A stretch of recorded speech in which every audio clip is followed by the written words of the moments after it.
If you've ever had trouble sleeping, you've probably tried counting sheep. But there's one flock of sheep that might just keep you up at night, and it's putting the U in UFO. April 2021, East Sussex, England. University lecturer Chris Hogg is going on his usual morning bike ride. What Chris doesn't know is that this bike ride is going to turn into a real head trip. I'm getting closer and closer to what I suddenly realize is sheep. And I'm like, what is that? And why are they in these kind of concentric circles? And normally they're really like, sheep are noisy, but they were just absolutely silent. So what or who is the cause for these weird sheep and their eccentric, concentric behavior? If I didn't know better, I would call this a living crop circle. While the concept of crop circles may have originated with a series of hoaxes in the 70s and 80s, similar reports go back centuries, and some of the latest crop circles are so mathematically precise, many theorize that they are encoded messages from extraterrestrial forces. When you see something this odd, you have to ask yourself the question, are we dealing with perhaps some form of non-human intelligence that are controlling these sheep? This wouldn't be the first case of crop circle via animal. About a decade ago, crop circles were springing up all over Tasmania, Australia. The culprit? Frenzied wallabies hopping in circles, almost as if someone else was controlling them. And what about this wild and woolly sheep incident? Historically, there was an incident that happened back in 1888 called the Great Sheep Panic. This is where sheep, thousands of them, at the same time, they got up and they just fled. They went crazy. The cause of that incident is still up for debate today. As for our East Sussex herd, whatever caused these sheep to act in unison, something powerful triggered them. Whether you think all crop circles are hoaxes or you're already at work decoding them, you've got to admit, these sheep certainly seem to be up to something. Let's turn to our experts to find out if this flock is being manipulated by extraterrestrial forces or if someone is trying to pull the wool over our eyes. Dr. Stephanie Shuttler says the wallaby crop circles have more to do with the crops than the circles.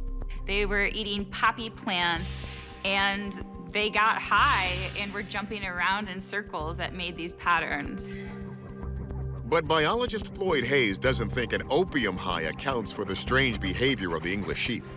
I don't think there's any evidence that they're drugged. I think if they were really not feeling well, they'd probably be sprawled out on the ground, but they're all standing alert, so they appear to be healthy. So, is there a chance these sheep circles could be perfectly natural? So a lot of prey species will gather together as a defense against predators, especially in open areas like this, and they will form circular shapes. What's really odd about this, though, is that the circles seem to be perfectly shaped and evenly spaced apart. So this is something that you really wouldn't see naturally happen. Shuttler looks closer and notes that most of the sheep have their heads down, like they're eating. For her, that clue is the key to this mystery. What's really going on is these sheep are just eating, and the food that they were given was laid out in this circular pattern. The sheep are therefore making this formation just because that's where the food is. Chris Hogg arrived at the same conclusion. He decided to investigate after taking this photo and track down the farmer. I was like, have you seen what the sheep are doing? And he looks over and goes, yes, I fed them in that shape. So we've solved the mystery. It seems that the way to a sheep's mind is through its stomach. Our verdict? These strange sheep circles were simply a byproduct of a specific feeding method.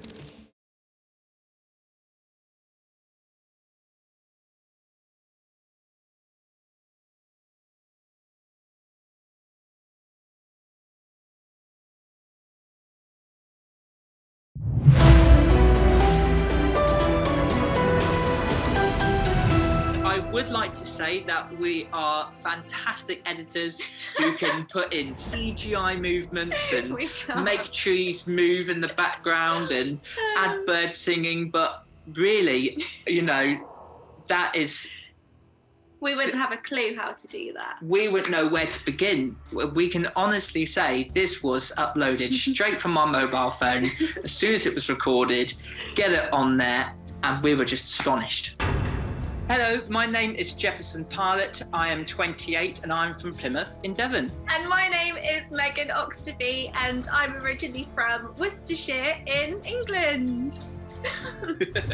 So this was July 2020. It was a very hot day. We took the dogs out for a walk about 11:30 in the morning and we walked along the fields. And it was such a hot day, we decided just to take a little break, catch our breath, have a sip of water. And that's when we noticed our dogs as up in the distance, looked like they were trying to flush something out. We weren't quite sure what was going on. So we had to get the camera out just to see what was going on. And as we approached forward, that's when we started recording. We just stopped and noticed that the dogs were completely still and they weren't moving at all. We thought, no, we're going to stay and watch them and see how long they stay like this. We were just completely captivated by them staying still. It was 4 minutes. It was almost like they were playing a game of musical statues. There was nothing moving except for the bushes at the background, and you could hear the birds singing, and they were just not moving a muscle. In fact, one of our girls had our paws up, did not move one single bit, frozen statue. And it wasn't until about 4 minutes into our video where eventually they all dashed off. And we had this video and it was just incredible and we couldn't believe what we just saw, and we thought we have to upload this so everyone else can see this amazing experience. We shared it with the Hungarian Fischler community and it just spread like wildfire. We had messages of, fellow Hungarian Fischler owners saying they couldn't believe how long they were doing it for and they didn't move a muscle. I haven't heard of any other dogs doing it. No, you? I haven't at all. One article said it was all about energy. It was some supernatural energy which was in the moment at the time. So that sort of got our brains going.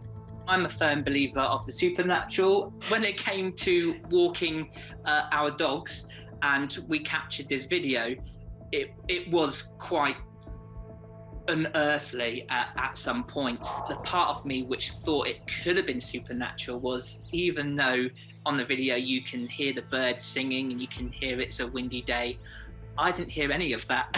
I was so fixated on the girls, of them not moving, that I couldn't hear anything else. Nothing else was around me. It was purely focusing on our girls, wondering what on earth is going on.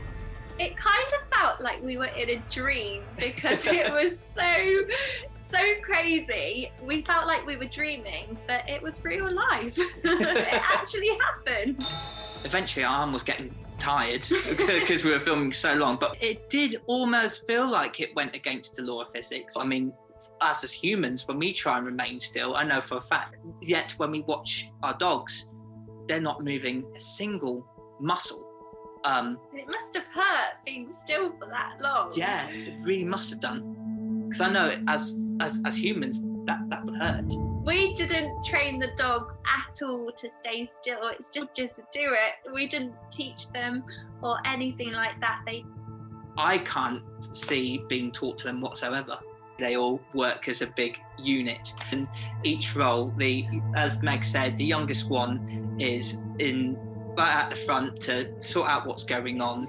The middle-aged dog is in the middle to act as a backup for the leader, and the eldest one's right at the back to do all the background work. I always wonder if they can read each other's thoughts. Yeah, 100%. They are definitely communicating with each other, planning strategically. And we also noticed that after this occasion, they did it a few more times, but they never did it for that long. It is almost telepathical in a way as well, because when we're at home with the dogs, sometimes they just look at you and you almost get this sort of telepathical message, don't you, of what they're actually asking, which that I can't explain, but that is fascinating. Who knows, there could have been something there that day that was supernatural, and we do like to think about that idea and imagine what if it had been supernatural, what else would have come from it. So if you ever see your dog stay still, just stay still yourself, but just watch what happens. Don't move.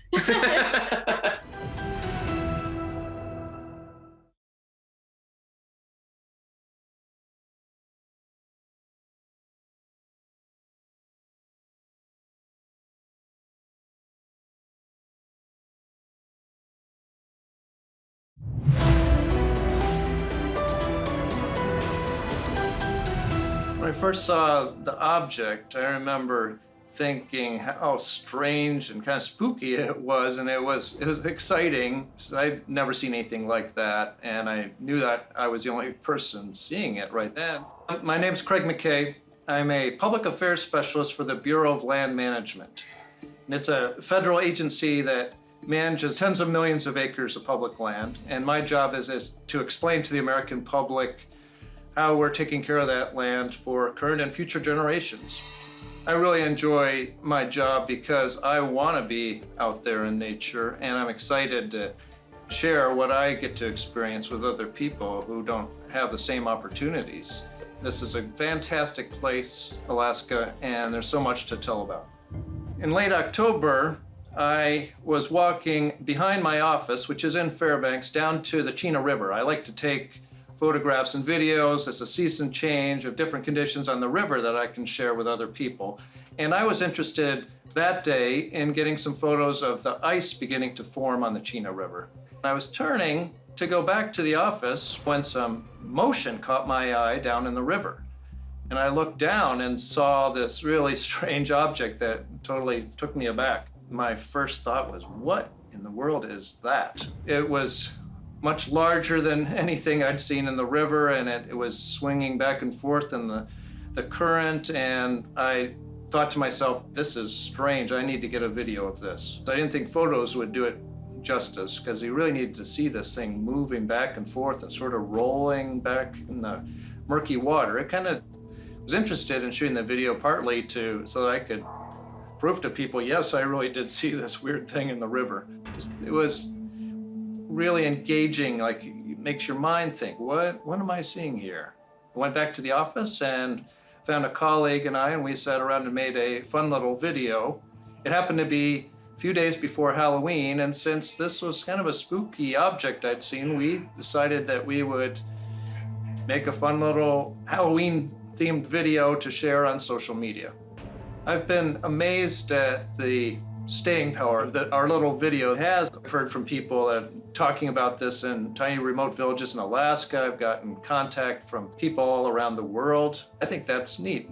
Not everything is figured out in this world, and I think that's a very compelling part of nature that sometimes it throws us for a loop.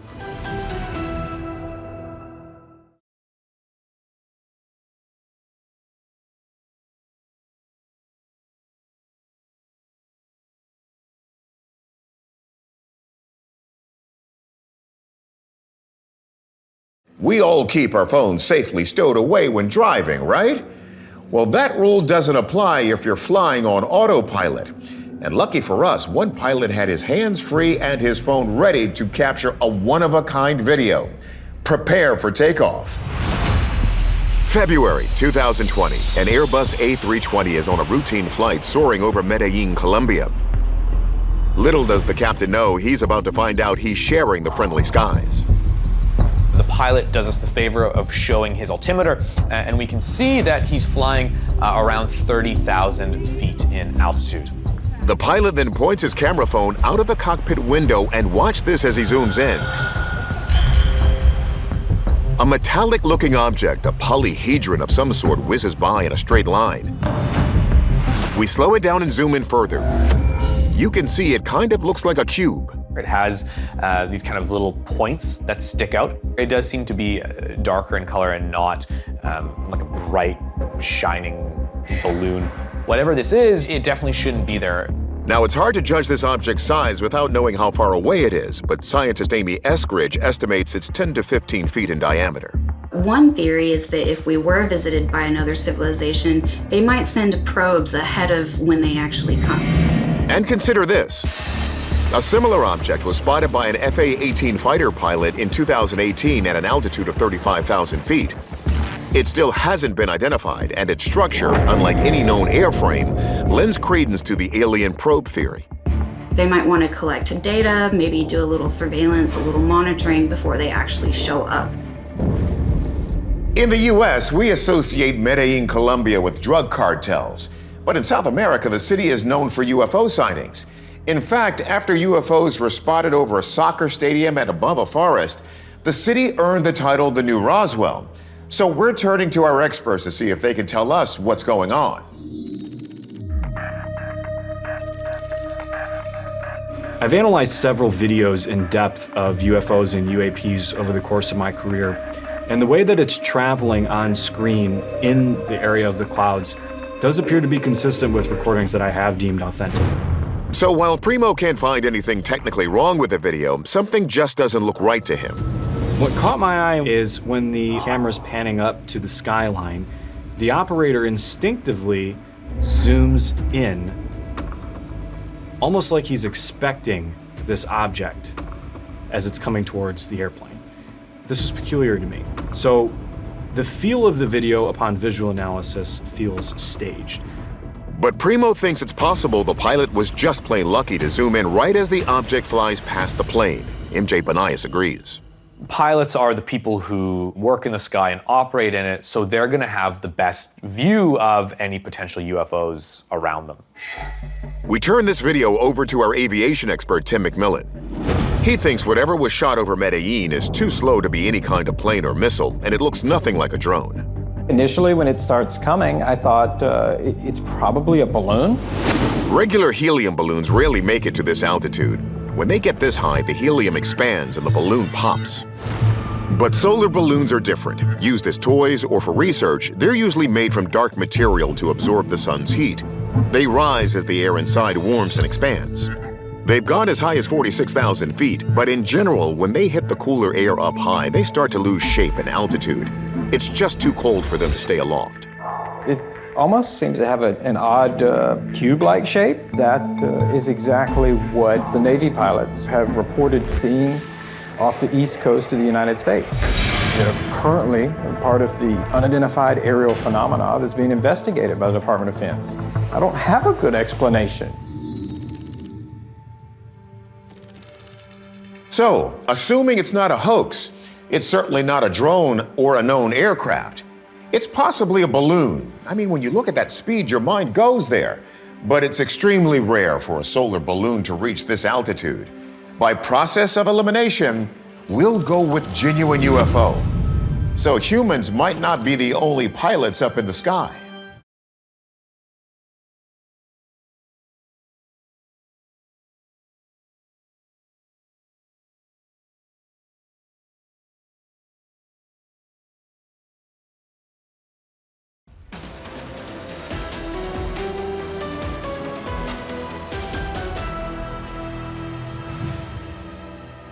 You have to be more or less crazy to work inside these tunnels because it's very, very tight, like in a coffin.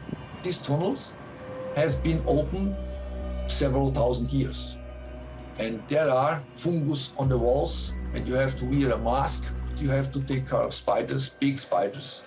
And you have to take care that nothing is falling on your head inside the tunnels from the roof of the tunnels. My name is Heinrich Frank. I'm a professor at the university here in Rio Grande do Sul, Brazil.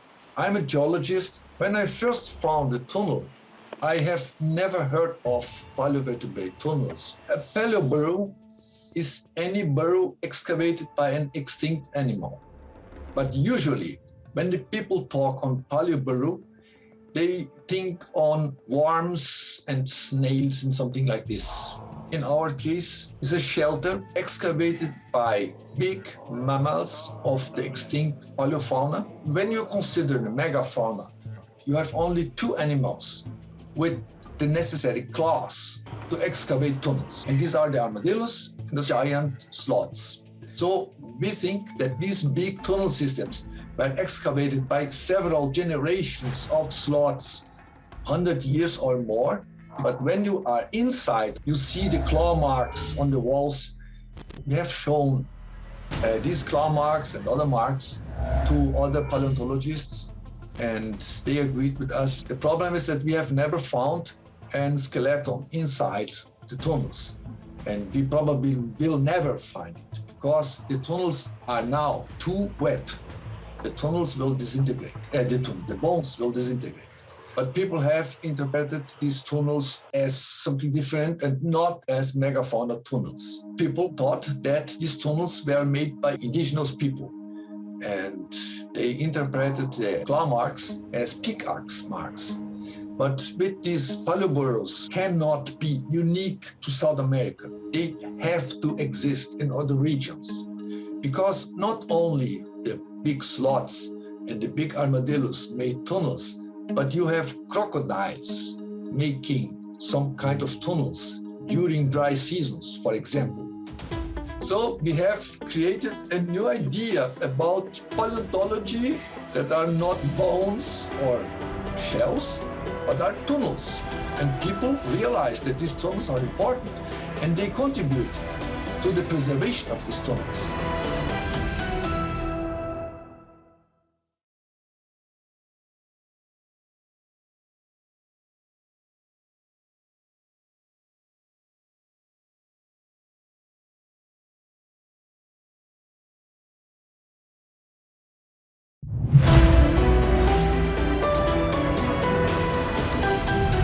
No insects around them. The wounds seemed quite fresh. There was still red blood. And it's the only time I've ever really felt something like that, where it's like there's something not right, and I don't know what it is, and I don't know if I'll ever know what it is. My name is Jeffrey Howard. I'm currently working as a freelance photographer, and I live in Sambro, Nova Scotia, which is a province in Canada. There was quite a big storm that day, and then the next day we had seen something washed up on the coastline in front of our house. Wasn't too sure what it was. We were looking at it with binoculars at first, kind of just like, oh, what's that? It looked like a seal, and it was like, oh, there's a seal washed up. Got a little curious, wanted to go check it out, and was surprised to find a headless seal. And at first it was kind of like, oh, that's sad. It's the circle of life. It's not like anything to be too surprised about. And then I look over and there's a tidal pool, and there's another seal floating in the tidal pool, and I was like, oh, this is pretty bizarre. From there I see some intestines spread out across a few rocks, which leads to another seal, and it was 10 minutes of kind of shock of realizing, oh, this is a lot more than just a single animal that died naturally and washed up. There's clearly something that led to this event. A few of them had the skulls sitting quite nearby, which was another thing that kind of made me raise an eyebrow. For the most part, it was just intact seals with no heads. When you find dead animals, you kind of expect that there's going to be other animals taking advantage of the fact that there's free food, but there was nothing really going on with them. The community I'm from, Sambro, it's a very strong fishing community, so a lot of the people I shared the video with are fishermen. And initially a lot of them were speculating that it could have been fishermen who had been shooting the heads off the seals because the seals had been eating all the fish. But then when more and more people started talking about, like, oh, I have 13 on my property, oh, I saw 10 on this walk and X amount over here and whatever, the fishermen kind of pedaled that back. Had a few people speculating about sharks, but that doesn't also really make much sense. There's great white sharks, which are in the area but not heavily prevalent.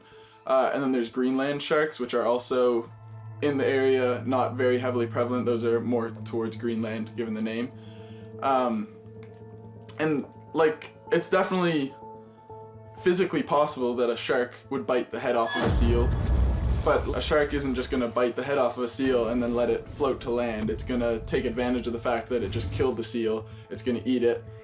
It was never my initial instinct to think that it was aliens that did this, but when there's something so bizarre and so inexplicable that happens, you have to start looking for the bizarre and inexplicable potential causes for what might have led to it. For all I know, seal brains have a special chemical in them that aliens like to use to get high or something like that. I was given the lovely job of using a gaff stick, which is what fishermen use to like pull traps out of the water, so it's a stick with a hook on the end. And I got to drag all of the headless seals about 300 feet up our yard to our driveway, where they were then taken away. But that was quite a long afternoon. That was not very pleasant. It's the same people who deal with roadkill who took the seals away from our house. They said normally they wouldn't deal with marine animals, but since this was such a anomalous event, they would do it this one time. A lot of the families have been here for multiple generations. One of my best friends I grew up with, he's a fisherman now. His dad was a fisherman, his grandfather was a fisherman, and nobody had ever seen anything like this, not even close to anything like this in the community before. And these are people who have had their families living here for more than 100 years. My dog had been really focused on sniffing the whole hill where I had dragged the seals up just a few days prior for quite a few months before the rain finally washed away the odor. Because I think of the pandemic and because of how much was going on at that time, it really did blow over quicker than I expected. Since it happened so close to me compared to a lot of the people in the community, it's definitely something that has stuck with me, like constantly questioning, is this real?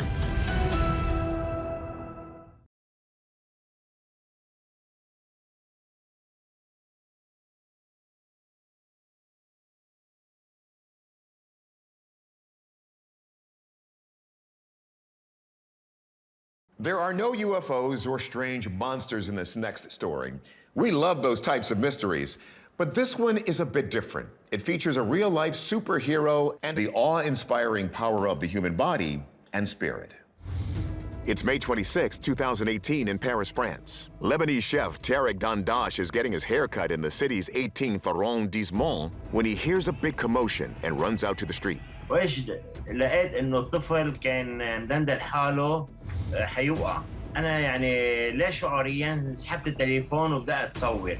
يعني كان هدفي من التصوير. Suddenly, a Malian immigrant named Mamadou Gassama leaps into action. ولكن لما شفت هالشجاع البطل مامادو طلع شاعر بخوف هستيري.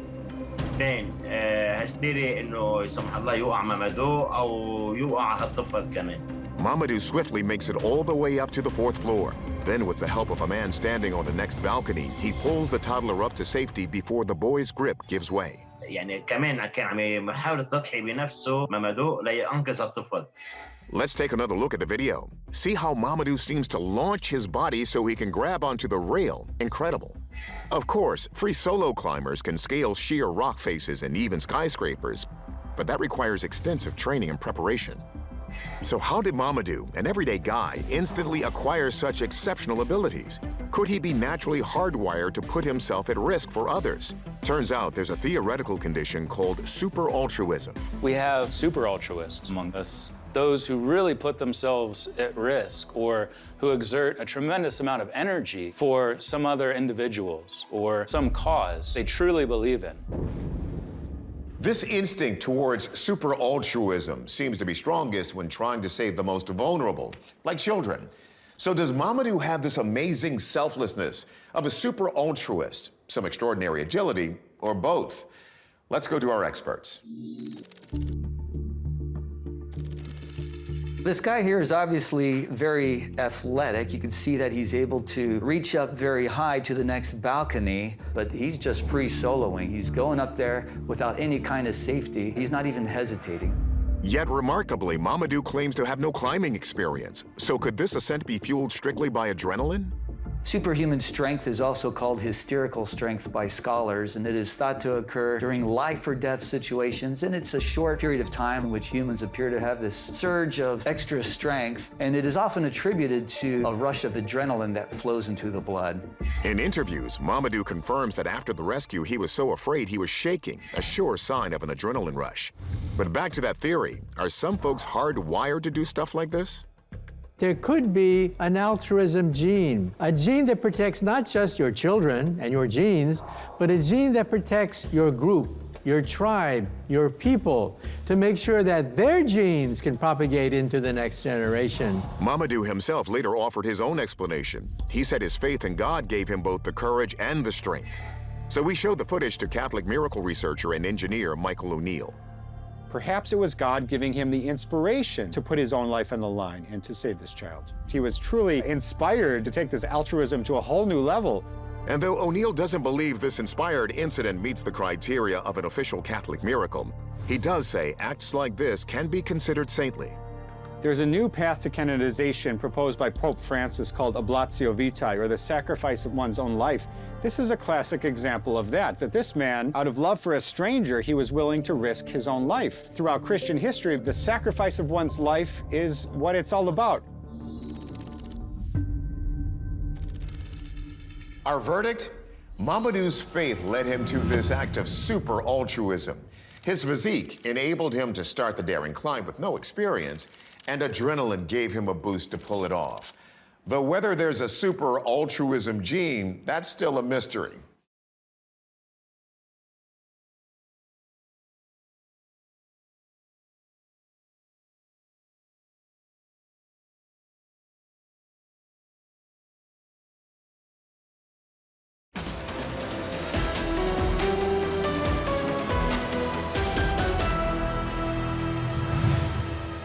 This is not just an isolated artifact.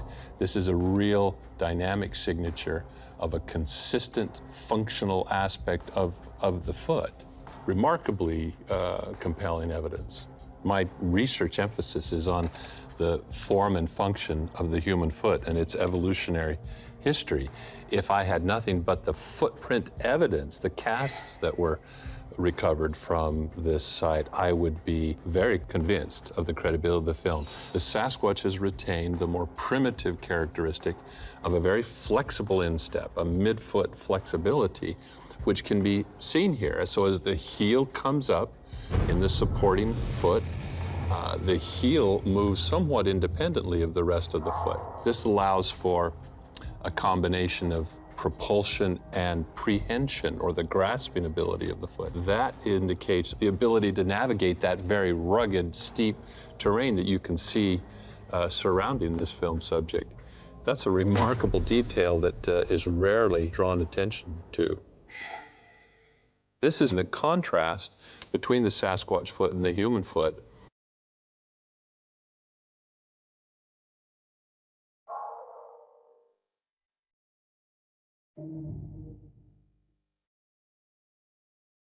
It can sometimes cause some of the substrate, in this case that sandbar, to be forced back up as a pressure ridge because of the arch, giving the foot a much more stable leverage. Very different adaptation for walking. But that distinctive combination of features evident in the Sasquatch foot is very elegantly adapted to the habitat in which they're found in. And that motion was recorded in some of the footprints in a very dramatic way. So this is one of the casts from the Patterson-Gimlin film site. Here you can see the negative space that's left as the substrate is pushed up by the pressure now over the forepart of the foot. You have to remember, a footprint is not a mold of a foot, but it's the record of the entire sequence of interactions of the foot with the substrate through the entire stance phase. And that's definitely one of the significant things we shouldn't overlook, because we saw in the stabilization that the foot was peeling off substantially.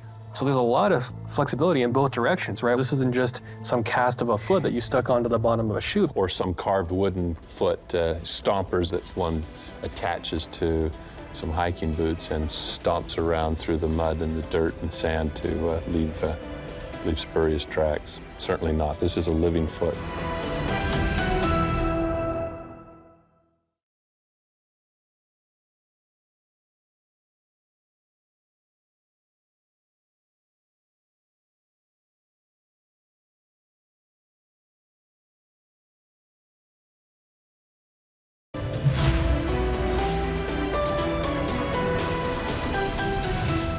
My name's Chris. I'm a lecturer in creative and social media at the University of London. You've got to imagine that this story takes place right in the middle of lockdown. I mean, in lockdown, everybody was wigged out. I'm very imaginative, very visual. I can freak myself out, you know. If I was climbing up a ladder in the dark and I put my hand on my other hand, I'd be frightened, you know. In Britain, they said, in lockdown, you either become a hunk, a chunk, or a drunk. And I tried to go down the hunk road, and so I forced myself to go on my bicycle every single day. No matter what the weather, I just threw myself out there. The day that I encountered the sheep, there I was, plowing up this hill that I've gone up 1,000 times, kind of bored, up the hill, up the hill, up the hill. I say hello to some horses, hi horses, how you doing? And then I look to the right and I'm just like, what is that? What I think, first of all, is a crop circle. I was like, wow, there's a crop circle. I've never, groovy. I'm getting closer and closer to what I suddenly realized is sheep. And I'm like, what the hell is that? And why are they in these kind of concentric circles? And normally they're really, like, sheep are noisy, but they were just absolutely, silent. So there in front of my eyes is something unbelievable. And when you come across something unbelievable, your frame of reference shifts.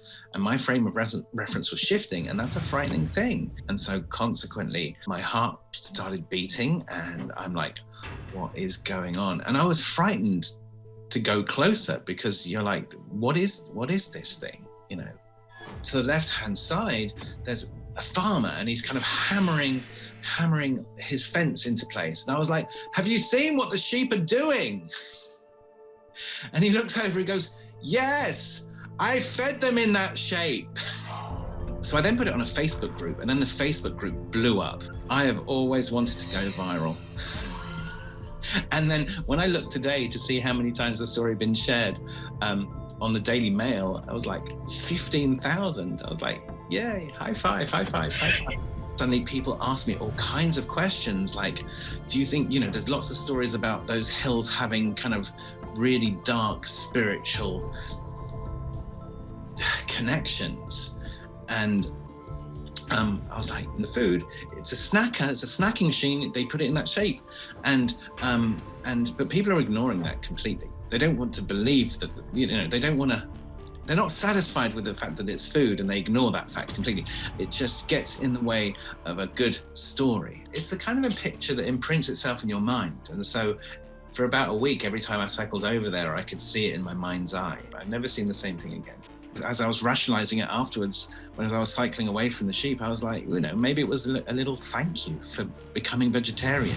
At the beginning of 2021, one of the things that I never expected was that if you type in my name to Google, I'm forever going to be associated with sheep. It's made an absolute mess of my digital brand. I'm just the weird sheep guy.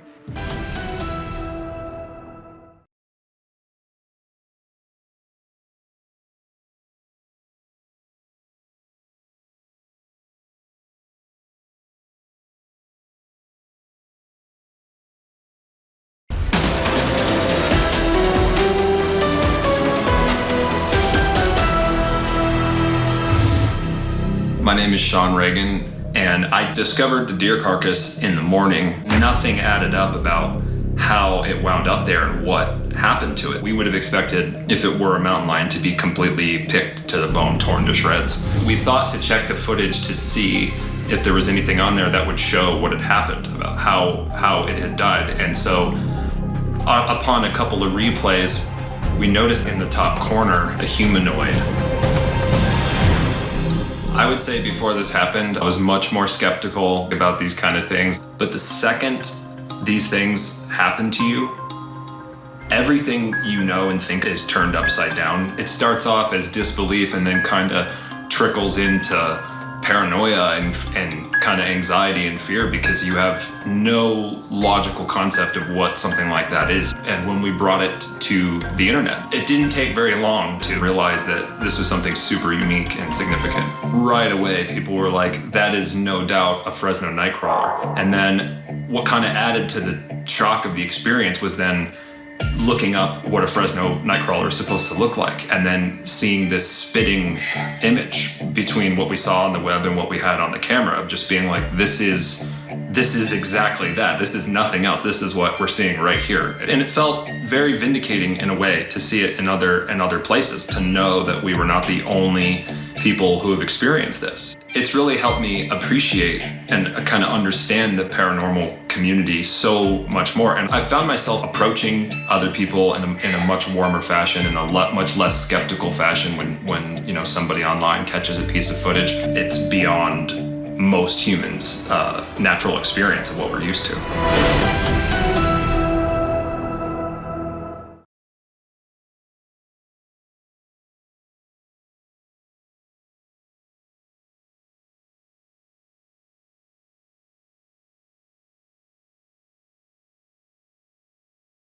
Australians are famously rugged and hard to shock, but recently a sight in the night sky left even the most unflappable Aussies exclaiming, "Crikey!" February 25th, 2021. Residents of Queensland are going about their business when this tears open the sky. Twin bright streaks tracing the same flight path, making this a peculiar video even by today's UFO standards. What the is that? What the hell is it? That is insane. Look, it's just disappeared. Take a closer look. At first glance, they look like meteors, but do meteors fall in a row like this? And do they have such long tails? Hundreds report seeing these streaking objects, and some suspect they are somehow connected to a secret base almost 1,000 miles away.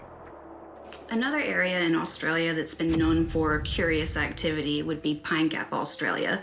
There have been very frequent recordings of all kinds of unexplained things in the night sky in that area. Pine Gap is a top-secret American base in the Australian outback that we know tracks and spies on satellites. Many also believe it conceals an underground city where scientists develop a wide variety of clandestine projects involving UFOs. There are numerous stories of flying discs appearing in the sky over the base, and it's rumored to contain a plasma gun capable of shooting down anything in low orbit.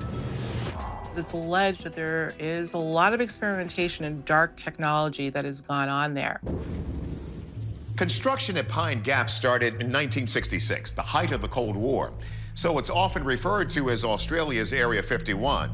But is there really a connection between Pine Gap and these streaking lights? We turn the video over to the experts.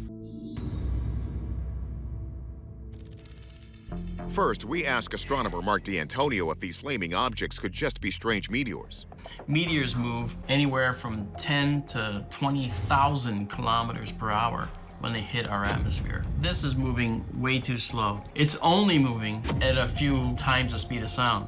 So could these objects have originated from Pine Gap? Our experts look at the key evidence that the objects themselves are on fire and say no. A plasma ray would look like a laser beam or a bolt of lightning, and an exploding missile would send parts flying in all directions, not in this orderly row. So could they be UFOs? If so, NASA's Bob Anderson says an advanced civilization would be unlikely to construct spacecraft that crossed a galaxy only to burn up on arrival. You would not expect it to heat up like that and burn off part of its shield to get into the Earth's atmosphere. Of course, not everything in the sky is a meteor, UFO, or secret weapon. This is sort of the characteristic of a re-entering piece of space debris of some kind. The lightweight materials burn up and fall away first, and the heavy materials like the engines, those continue for quite some time. D'Antonio thinks another big clue is the specific location of the sighting. To the right of Australia in the Pacific is a location that's called the satellite graveyard. And when satellites are purposefully deorbited to crash back to Earth, they're deorbited into this one spot in the ocean. In fact, Australia is sandwiched between two areas where most satellites are deliberately crashed. More than 300 spacecraft have broken up and dropped there. They are the most remote regions of the ocean and farthest from populated areas. When D'Antonio digs deeper, he finds this object might be an especially big piece of space junk that's separated into these pieces upon re-entry. What this turned out to be was a Chinese Long March that was sent to the satellite graveyard in the ocean. China's Long March rocket has a massive booster measuring 35 feet long and 9 feet wide. With roughly one satellite crashing into the ocean every few weeks, D'Antonio has some advice. Be very careful when you're out there. You might get hit by a satellite. Okay, joking aside, we're going to agree with D'Antonio and call this one space junk, an expired Chinese rocket. NASA has recently scolded the Chinese for what it considers irresponsible behavior in the disposal of expired space equipment.